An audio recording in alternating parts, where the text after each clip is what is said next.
제36회 국무회의입니다. 대통령님께서 개회 선언과 함께 모두 말씀을 하시겠습니다.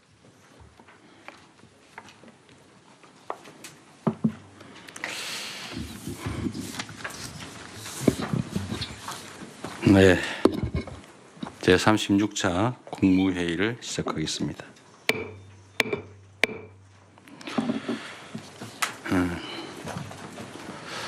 휴가를 잠시 갔다 왔더니 꽤 오랫동안 못 뵀던 것 같습니다. 별로 그렇게 안 반갑죠? 네, 제가 휴가 동안에 이런저런 뉴스도 보고 하다 보니까 참 안타까운 일이 계속 벌어지는 게 참 그랬습니다. 우리 대한민국에는 죽음이 너무 많습니다. 전 세계적으로 자살률이 가장 높다고 합니다. 뭐 여러 가지 이유가 있는 건 다 아실 것 같습니다. 교통사고 사망도 많이 줄긴 했는데 여전히 많은 편이고, 각종 재해 사고사도 상당히 많은 편에 속하는 것 같고요. 물론 대형 참사는 뭐 말할 것도 없습니다만, 그리고 일터에서 죽어가는 소위 산업재해 사망, 산재 사망도 여전히 많은 편입니다. 제가 계속 강조하고 있는데 사람 목숨만큼 중요한 게 어디 있겠습니까? 다 먹고 살자고 하는 일인데, 이 사는 문제에 위협을 받으면 안 되겠죠. 근데 특히 살기 위해서 같은 일터가 죽음의 장이 되어서는 절대로 안 됩니다. 그런데 그게 불가피하면 모르겠는데, 뭐 불가피하면, 피할 수 없다면 어쩔 수가 없겠죠. 그러나 피할 수 있는데 피하지 않았다든지, 특히 돈을 벌기 위해서, 비용을 줄이기 위해서, 지출해야 될 비용을 아끼기 위해서 누군가의 목숨을 빼앗는다고 하는 것은, 그건 저는 전에도 말씀드렸습니다만 이게 일종의 미필적 고의의 살인 또는 사회적 타살이다, 이런 생각이 듭니다.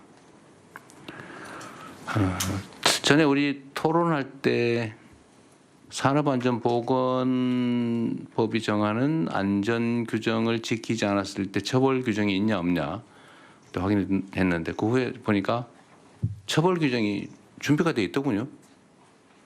5년 이하 징역 이렇게.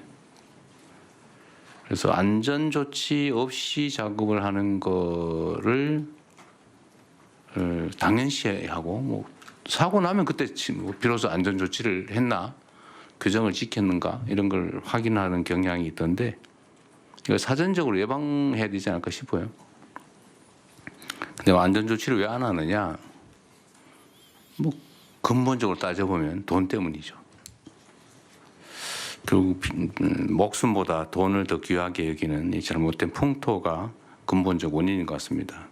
결국 해결책은 그런 것 같아요. 뒤집어서 노동을 하는 데서 비용을 아끼기 위해서 안전조치를 안 하는 것은 바보짓이다 라는 생각이 들게 하면 되는 거죠. 그게 더 손해가 되게 하면 되는 겁니다. 그래서 제가 특공대라고 했는데, 일상적으로 산업 현장들을 점검을 해가지고 필요한 안전조치를 안 하고 작업을 하면 그 자체를 엄정하게 제재해야 되지 않을까 싶어요. 그리고 가장 많은 쪽이 사실은 건설 현장 같은데, 건설 현장은 누차 하도급, 재하도급, 이게 또 원인이잖아요. 자꾸 하도급이 반복되면서 자꾸 실제 공사비가 줄어들다 보니까 나중에는 전체 원 공사비의 절반 가까운 수준으로 떨어진다고 합니다. 그냥 안전조치를 할 수가 없죠. 어쨌든 하루에도 몇 명씩 이렇게 죽어가는, 이걸 제가 이렇게 몇 차례 얘기한다고 쉽게 바뀔 거라고 생각하지 않습니다. 워낙 구조적인 문제고, 뭐 건국일에 계속되어 왔던 일이니까. 그렇다고 해서 지금 계속 방치할 수는 없는 일이고, 어쨌든 우리가 이렇게 조금씩 노력하면 조금씩은 바뀔 건데 어쨌든 이번에 반드시 이런 후진적인 산재공화국 반드시 뜯어 고치도록 해야 되겠습니다. 이때까지 그 논란되던 것 중에 위험의 외주화, 위험한 작업은 하청을 두거나 외주를 준다. 이것도 지금 논란을 하다가 지금 어떻게 되는지 모르겠는데 이것도 결코 바람직하지 않은 일이죠. 책임은 안 지고 이익은 보겠다. 고 하는 거 옳지 않죠.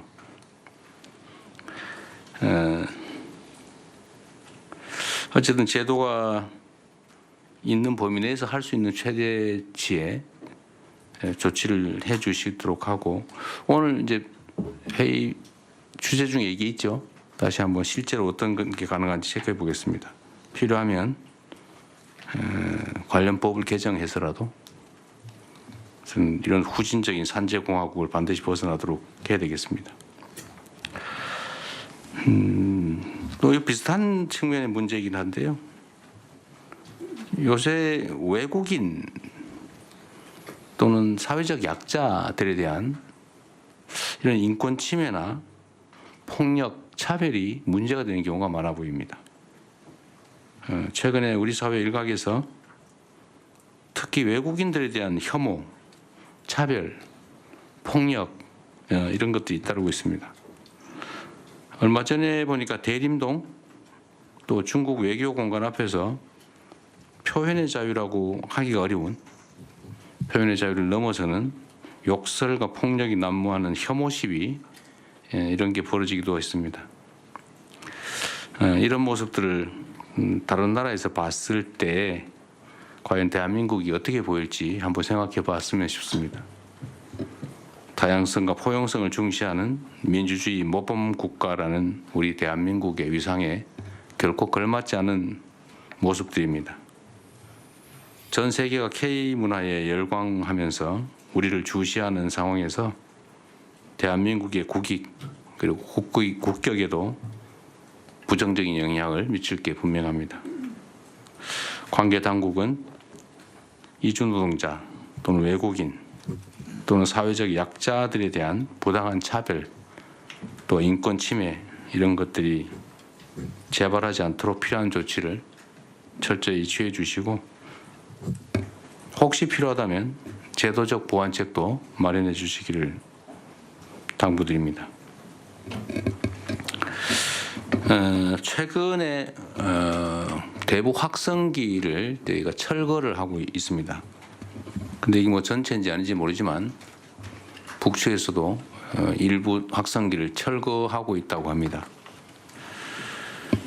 대한민국의 조치에 맞춰서 북측도 이 불필요하고 비용 드는 확성기를 상호 철거했으면 좋겠습니다. 6월 달에 비방 방송을 우리가 먼저 중단하니까 그쪽도 중단을 했습니다. 이렇게 상호적인 조치를 통해서 남북 간의 대화와 소통이 조금씩 열려가기를 바라고 저는 대한민국 이 한반도의 그 남북 관계가 서로에게 피해를 끼치는 관계가 아니라 서로에게 도움되는 관계로 전환됐으면 좋겠다는 그런 말씀을 드립니다. 이렇게 분단이 돼서 군사적 대결을 하느라고 엄청난 비용을 지불하는 것도 사실은 서로에게 힘든 일인데 굳이 또 서로에게 고통을 가하고 서로에게 피해를 입히고 이렇게까지 할 필요가 있겠냐라는 생각이 듭니다.